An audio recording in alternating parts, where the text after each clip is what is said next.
दोस्तों, अगर औरत के तिरिया चरित्र को सही तरीके से समझना है तो फिर इस वीडियो को शुरू से एंड तक जरूर देखिए, क्योंकि आज की इस घटना में ऐसी ऐसी सच्चाइयां सामने आती हैं जिन्हें सुनने के बाद खुद पुलिस भी दंग रह जाती है।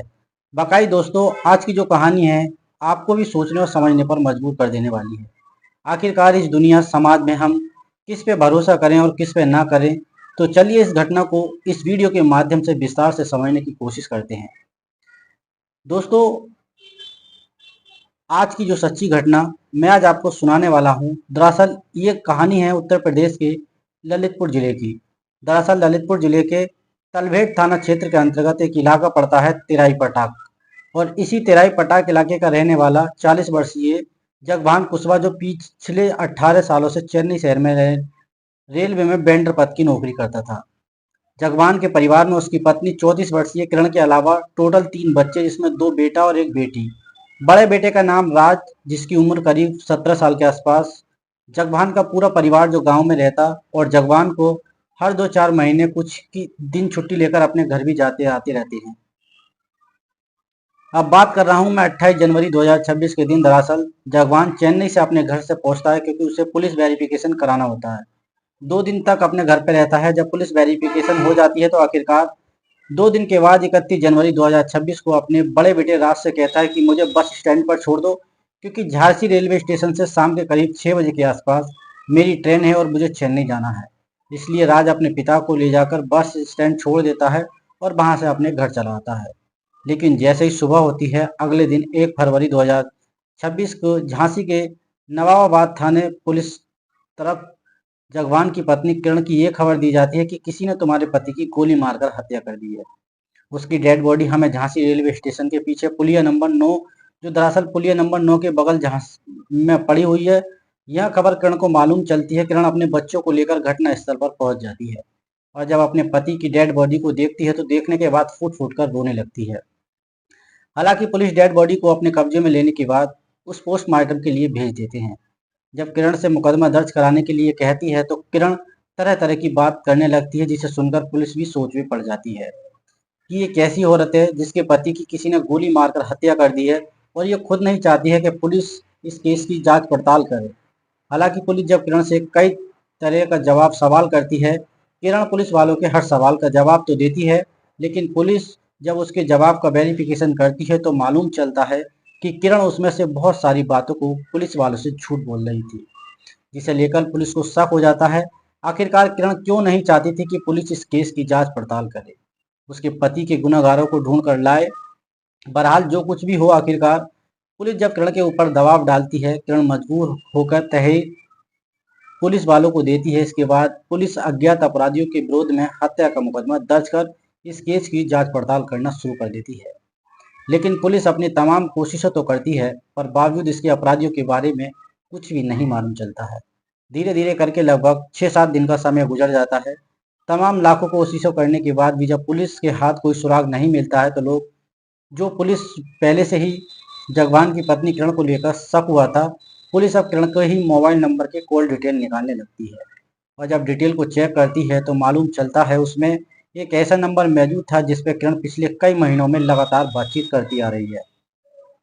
जब दूसरे नंबर की डिटेल निकालती है तो मालूम चलता है कि किरण उस नंबर पर किसी शिव कुमार लोधी के नाम पर रजिस्टर है, जिसकी उम्र लगभग करीब 25 साल के आसपास है, जो मध्य प्रदेश के शिवपुरी इलाके का रहने वाला है। हालांकि पुलिस जब शिव कुमार के उस नंबर पर कॉल करती है तो वह नंबर स्विच ऑफ बताने लगता है। पुलिस को शिव कुमार को लेकर शक होने लगता है, लेकिन जो शक होता है वो यकीन में बदलने के लिए पुलिस जब सब शिव कुमार के मोबाइल लोकेशन को खंगालती है तो मालूम चलता है कि 31 जनवरी 2026 को शिव कुमार मोबाइल का लोकेशन भी उसी जगह दिखाई दे रहा था जिस जगह पे जगवान की डेड बॉडी पुलिस को बरामद हुई थी, जिससे ये साफ क्लियर हो जाता है कि शिव कुमार ने ही जगवान की हत्या किया है। इसलिए पुलिस अब शिव कुमार को ढूंढना शुरू कर देती है, और आखिरकार घटना के ठीक 10 दिन के बाद 9 फरवरी 2026 को शिवपुरी इलाके से ही पुलिस शिव कुमार को गिरफ्तार कर लेती है। हालांकि पुलिस जब शिव कुमार को गिरफ्तार करने के लिए जाती है तो उस वक्त शिव कुमार के साथ उसका एक दोस्त भी था, जिसका नाम धर्मेंद्र लोधी, जिसकी उम्र करीब 24 साल के आसपास है। दरअसल ये दोनों ही पुलिस वालों को देख के वहां से भागने लगते हैं, इसलिए पुलिस को धर्मेंद्र को लेकर भी शक हो जाता है। पुलिस इन दोनों को गिरफ्तार कर लेती है। और इन दोनों को गिरफ्तार करके थाने में लाकर जब शिव कुमार से जगवान की हत्या के बारे में पूछताछ करती है तो शिव कुमार भी बिना सख्ती दबाव के तुरंत ही अपनी सच्चाई कबूल कर लेता है। लेकिन शिव कुमार जब इस हत्या के पीछे की पूरी कहानी बताता है तो ऐसी ऐसी सच्चाई सामने आती हैं जिसे सुनने के बाद खुद पुलिस भी हैरान रह जाती है। दरअसल जगवान को जो पिछले 18 सालों से चेन्नई शहर में रह के जो रेलवे में नौकरी कर रहा था, वह भी उसकी तनख्वाह लगभग अभी फिलहाल 300 के आसपास थी। उसके 3 बच्चे थे। अपने बच्चे का एक बेहतर भविष्य बनाने के लिए जो 300 की तनख्वाह पे वह नौकरी कर रहा था, कम से कम उसमें से 200 रुपये अपनी पत्नी के पास भेज देता था जिससे उसके बच्चों की बेहतर तरीके से शिक्षा दिला सके। लेकिन शिव कुमार के अंदर एक छोटी सी गलती थी, फिर कह सकते हैं एक बुरी लत का शिकार हो चुका था। शिव कुमार भी अपने घर पे आता था, आकर के काफी मात्रा में शराब पीता था और जब उसकी पत्नी किरण इस शराब का विरोध करती थी, मना करती तो इसी बात को लेकर जगवान और उसकी पत्नी में जो है मारपीट हो जाया करती थी और बार बार पर पिटाई करने लगता था। समय के अनुसार किरण भी अपने पति से नफरत कर बैठती है, लेकिन चाह के भी किरण कुछ कर नहीं पाती। लेकिन जैसे ही घटना से 6 महीने पहले एक दिन किरण जब सोशल मीडिया का फेसबुक चला रही थी, दरअसल देखती है कि उसके फेसबुक पे ही एक लड़के का फ्रेंड रिक्वेस्ट आया है जिसका नाम शिव कुमार। प्रोफाइल में जब उसका फोटो देखती है तो ना जाने किरण के दिमाग में क्या बात आ जाती है, ऐसी कौन सी बात आ जाती है, उसके फ्रेंड रिक्वेस्ट को एक्सेप्ट कर लेती है। और जैसे रिक्वेस्ट एक्सेप्ट कर ली जाती है उसके बाद से किरण और शिव कुमार के बीच पहले चैटिंग के थ्रू बातचीत होती है। जब दोनों को एक दूसरे की बातें पसंद आ जाती हैं उसके बाद से अपना अपना मोबाइल नंबर भी एक दूसरे के साथ शेयर कर लेते हैं। नतीजा ये होता है कि मोबाइल नंबर के जरिए शिव कुमार और किरण जब एक दूसरे से बातचीत करने लगते हैं तो आखिरकार दोनों के बीच में प्रेम प्रसंग शुरू हो जाता है। क्योंकि किरण का पति लगभग घर पे तो रहता नहीं था, इसलिए किरण का भी शिव कुमार से मुलाकात करने में कोई दिक्कत नहीं होती थी। जब भी उसका मन करता था या फिर मौका मिलता था, बाहर जाकर के वो शिव कुमार से मुलाकात कर लेती थी। हालांकि किरण के जो शिव कुमार से उम्र में लगभग 10 साल बड़ी थी, उसके 3 बच्चे थे। ये बात शिव कुमार भी जानता था। शिव कुमार की शादी भी नहीं हुई थी, लेकिन बावजूद इसके शिव कुमार किरण के प्यार में इस प्रकार से अंधा हो जाता है कि इसी बीच एक दिन शिव कुमार जब मेले में जाता है तो अपने हाथ पर किरण नाम का टैटू बनवा लेता है। और जैसे ही समय गुजरता है किरण और शिव कुमार दोनों एक दूसरे के इतने करीब आ जाते हैं कि आखिरकार खुद किरण भी अब शिव कुमार के साथ ही आगे जीवन जीने को व्यतीत करने का फैसला कर चुकी होती है, यानी साथ जीने साथ मरने का फैसला दोनों कर चुके होते हैं। ये सवाल ये था कि किरण न सिर्फ शादीशुदा थी बल्कि 3 बच्चे की माँ भी थी। किरण बेहतर तरीके से जानती थी कि उसके पति के रहते हुए किसी भी कीमत पे शिव कुमार के साथ घर छोड़ के भाग नहीं सकती और उससे जो शादी भी नहीं कर सकती थी। हालांकि किरण का जो शिव कुमार के साथ ये अफेयर शुरू होता है, इस बात की जानकारी उसके पति जगवान को तो नहीं मालूम चलता है। लेकिन घटना से ठीक जो है 2 महीने पहले के एक दिन जगवान जब कुछ दिन की छुट्टी लेकर अपने घर पर आता है और जब अपनी पत्नी की आदत में बदलाव को देखता है तो जगवान को भी अपनी पत्नी को लेकर शक होने लगता है और सच्चाई पता लगाने की कोशिश करता है। और आखिरकार कुछ ही दिनों के बाद जगवान को ये मालूम हो चलता है कि उसकी पत्नी का शिव कुमार के नाम के लड़के से अफेयर हो गया है और उससे बेहद प्यार करती है। जैसे ये बात की जानकारी मिलती है इसके बाद से जगवान और किरण काफी मात्रा में मिलने लगते हैं, जो है ऐतराज करने लगते हैं। अब वो उसका जो पति होता है काफी शराब की लत और ज़्यादा पड़ जाती है, शराब का काफ़ी ज़्यादा सेवन किया करता था और बात-बात पर उसकी पिटाई किया करता था। इस वजह से किरण को समझ नहीं आता कि आखिर वो करे तो क्या करे। उसका पति घर पर रहता नहीं है, इसी तरीके से शिव कुमार से फ़ोन पर बातचीत कर पाती थी और ना ही उससे मुलाकात कर पाती थी। जब जगवान घर से चला जाया करता था तो उनकी खूब बातें होया करती थी। अब किरण भी मजबूर हो चुककर एक फैसला लेती है अपने पति को इस दुनिया से हटाने के लिए और जब इस बारे में अपने पति प्रेमी शिव कुमार से बातचीत करती है तो शिव कुमार भी किरण के प्यार में इस प्रकार से अंधा हो चुका था, ना सिर्फ उसका काम करने के लिए तैयार था बल्कि उसका साथ देने के लिए तैयार हो जाता है। लेकिन जैसे ही साथ देने के लिए तैयार हो जाता है इसके बाद से किरण अब शिव कुमार को समझाते हुए कहती है मेरे पति को कब कैसे और किस तरीके से इस दुनिया से हटाना है सब कुछ मैं तय करूंगी ताकि हम दोनों कभी पकड़े न जाएं। और इसके बाद से किरण एक सही मौके का इंतजार करने लगती है। इसी बीच शिव कुमार के अकाउंट में जो है 9,000 रुपये पेटीएम के थ्रू कर देती है ताकि जाकर के वो एक तमंचा खरीद ले। जैसे ही 10,000 रुपये पेटीएम करती है तो शिव कुमार को वो मिल जाते हैं और वो एक तमंचा खरीद लेता है और जो घटना को अंजाम देने वाला था आपने इस प्लान में शिव कुमार अपने गांव का रहने वाला एक दोस्त धर्मेंद्र लोधी को भी शामिल कर लेता है। प्लान पूरी तरीके से बन जाती है, लेकिन जगवान जो चेन्नई शहर में था, केवल उसके घर आने का इसी बीच 28 जनवरी 2026 का जगवान अपने घर पहुंच जाता है, क्योंकि उससे पुलिस वेरिफिकेशन कराना था। हालांकि सिर्फ पुलिस वेरिफिकेशन कराने के लिए आया था। किरण को भी मालूम था कि जैसे उसका काम हो जाएगा वह तुरंत वापस चला जाएगा। इसी बीच कैसे भी मौका निकाल के शिव कुमार से कांटेक्ट करती है और कहती है कि जो मेरा पति घर पर आया है वो चेन्नई के लिए निकलेगा, तो याद रखना कि अब जो चेन्नई नहीं जाएगा बल्कि तुम उसे हमेशा के लिए इस दुनिया से भेज देना। बस तुम इंतजार करो, अब काम को अंजाम देना, और कब वो मेरे घर से निकलेगा सब मैं तुम्हें बताऊंगी, पूरी टाइम लोकेशन मैं तुम्हें बताऊंगी। 3 दिन के अंदर जगवान की जो पुलिस वेरिफिकेशन हो जाती है। आखिरकार 31 जनवरी 2026 को जगवान अपने बड़े बेटे राज से कहता है कि बेटे, मुझे चेन्नई जाना है। झांसी रेलवे स्टेशन से शाम के 6 बजे आसपास मेरी ट्रेन है, मुझे बस स्टैंड छोड़ दो। 31 जनवरी 2026 को करीब 4 बजे के आसपास जगवान का बड़ा बेटा राजू उसे ले जाकर बस स्टैंड पर बैठा देता है। लेकिन जगवान जैसे ही अपने घर से निकलता है, इधर किरण इस बात की जानकारी अपने प्रेमी शिव कुमार को दे देती है। साथ ही साथ उसे ये भी बता देती है कि वह कौन कौन से रास्ते से होकर के रेलवे स्टेशन पहुंचेगा। जब सारी लोकेशन बता देती है, इससे पहले ही जगवान रेलवे स्टेशन पहुंच जाता है। इधर शिव कुमार अपने दोस्त धर्मेंद्र लोधी को लेकर झांसी रेलवे स्टेशन के पीछे से पुलिया है, दरअसल पुलिया की साइड में खड़े होकर के इंतजार करने लगता है।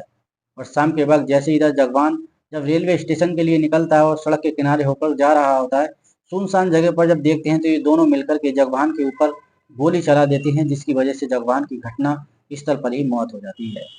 और फिर इसकी डेड बॉडी को लेकर के बगल की झाड़ी में फेंक देते हैं। बड़ी आराम से मौके से फरार होते हैं, बल्कि वहां से निकलते हैं तो शिव कुमार इस बात की जानकारी जगवान की पत्नी किरण को देता है, और किरण को ये बात मालूम चलता है कि उसके पति का काम तमाम हो चुका है। और उसका प्रेमी कहता है कि आज हमने तुम्हारे पति को सदा के लिए हमसे दूर कर दिया है। पुलिस को भी जो है डेड बॉडी बरामद होगी और इस तक पहुंच नहीं पाएगी, ये वो लोग विश्वास ही नहीं कर पाते हैं।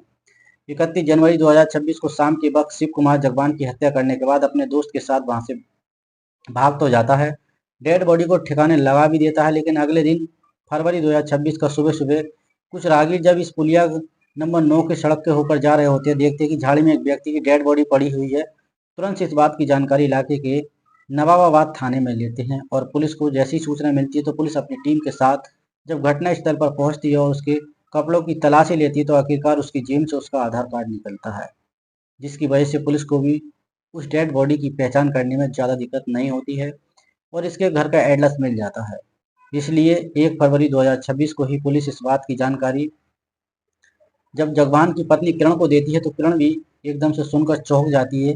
उसके पति की डेड बॉडी पुलिस को बरामद हो चुकी है। इसलिए किरण अब तिरिया चरित्र का खेल खेलते हुए घटना स्थल पर पहुंच जाती है, और जब अपने पति की डेड बॉडी को देखती है तो नाटकीय अंदाज में फूट फूट कर रोने लगती है, ताकि किसी को भी ये शक ना हो सके कि जो उसके पति की हत्या करके डेड बॉडी को ठिकाने लगाई गई है उसमें उसका कोई रोल नहीं है। बकाई में शिव कुमार जब ये पूरी कहानी पुलिस को बताता है, तो उसके बाद ये पुलिस सबसे पहले शिव कुमार के ही तहरीर पे जगवान की पत्नी किरण को भी गिरफ्तार करते हैं। लेकिन पुलिस जब इन तीनों आरोपियों को गिरफ्तार कर लेती है, उसके बाद ये पुलिस शिव कुमार और उसके दोस्त धर्मेंद्र को अपने साथ लेकर के जाती है और सवाल करती है कि बताओ, जिस तमंचे से तुम लोगों ने जगवान की हत्या किया था वो तमंचा कहाँ पर है? साथ ही साथ जिस बाइक से तुम लोग गए थे वो बाइक कहाँ पर है? हालांकि पुलिस जब इन दोनों को अपने साथ लेकर के जाती है, तो शिव कुमार न सिर्फ उस तमंचे को बरामद करवाता है बल्कि उस बाइक को भी बताता है, जिसके बाद से पुलिस तमंचा बाइक दोनों बरामद कर लेती है। पुलिस के पास जब तमाम सबूत मिल जाते हैं, इसके बाद से पुलिस इन तीनों अपराधियों को जिला जिला अदालत में पेश करती है, जहां से इन सबको ही जेल भेज दिया जाता है। पर पुलिस जब केस की खुलासा करती है और खास करके जब इसका असलियत किरण के बच्चे या फिर गांव के लोगों को मालूम चलता है, तो किसी को भी अपने कानों पर यकीन नहीं होता है कि किरण किस हद तक अपने आप कदम उठा सकती है। खास करके लोगों को किरण तिरिया चरित्र को देखकर काफी ज्यादा चौंक जाते हैं। आखिरकार किरण ने अपने आप को बचाने के लिए पति की डेड बॉडी को देखकर कैसे फूट फूट कर रो रही थी, वो अनजान थी कि ये सब मेरे मन बस से बाहर है। जैसे ही लोगों ने जगवान के साथ किया, आखिरकार न सिर्फ इनके कर्मों का फल ही मिला, बल्कि इस वक्त ये तीनों आरोपी जो हैं जेल के अंदर जगवान की हत्या करने के जुर्म में अपनी गुनाहों की सजा काट रहे हैं। इधर जगवान की डेड बॉडी की जब पोस्टमार्टम हो जाती है, उसके बाद पुलिस डेड बॉडी को उसके परिवार वालों को जो हवाले कर चुकी होती है। जगवान के 3 बच्चे भी काफ़ी नम आँखों में उनका अंतिम संस्कार कर देते हैं। दोस्तों, इस घटना को सुनाने का मकसद किसी को तकलीफ पहुंचानी नहीं है, बस आपको बताना है कि आप जहां भी रहें सुरक्षित रहें। दोस्तों, इस पूरे घटनाक्रम के माध्यम में आपकी जो भी राय है कमेंट सेक्शन में हमें ज़रूर देना। दोस्तों, इस वीडियो के माध्यम में आपको पता चलता है कि कैसे एक पत्नी ने जो है एक तिर्य चरित्र रचते हुए अपने ही पति को अपनी ज़िंदगी से हटा दिया। जो साथ जीने और साथ मरने की कसम खाते हैं, आखिर कोई सोच नहीं सकता था कि जिस पत्नी ने साथ जीने और साथ मरने की कसम खाई थी, वो ही आखिर पति की जो है कातिल बन जाएगी। दोस्तों, जब ये खुलासा होता है तो गांव वालों को यकीन नहीं होता है कि जिस पत्नी के लिए उसने अपना घर बार तक छोड़ दिया था, सिर्फ उसके पालन पोषण के लिए, आखिर वो उसके साथ इतना बड़ा कांड कैसे कर सकती है। दोस्तों, इस पूरी घटनाक्रम को सुनाने का उद्देश्य केवल इतना ही था कि दोस्तों, इस तरीके से आज का दौर वो चल रहा है कि आंखें मीच पर किसी पे भी भरोसा नहीं किया जा सकता। तो दोस्तों, एक महिला जो होती है वो अपने आगोश में आकर ऐसा कदम उठा लेती है कि वो परिवार तो नष्ट करती है, अपनी ज़िंदगी को भी वो तबाह कर लेती है। तो दोस्तों, इस कहानी को सुनाने का उद्देश्य किसी को परेशान करना बिल्कुल भी नहीं था। समाज में होने वाली घटनाओं से आपको जागरूक और सचेत कराने का था। तो इस घटना के माध्यम में आपकी जो भी राय है हमें कमेंट सेक्शन में ज़रूर लिखें।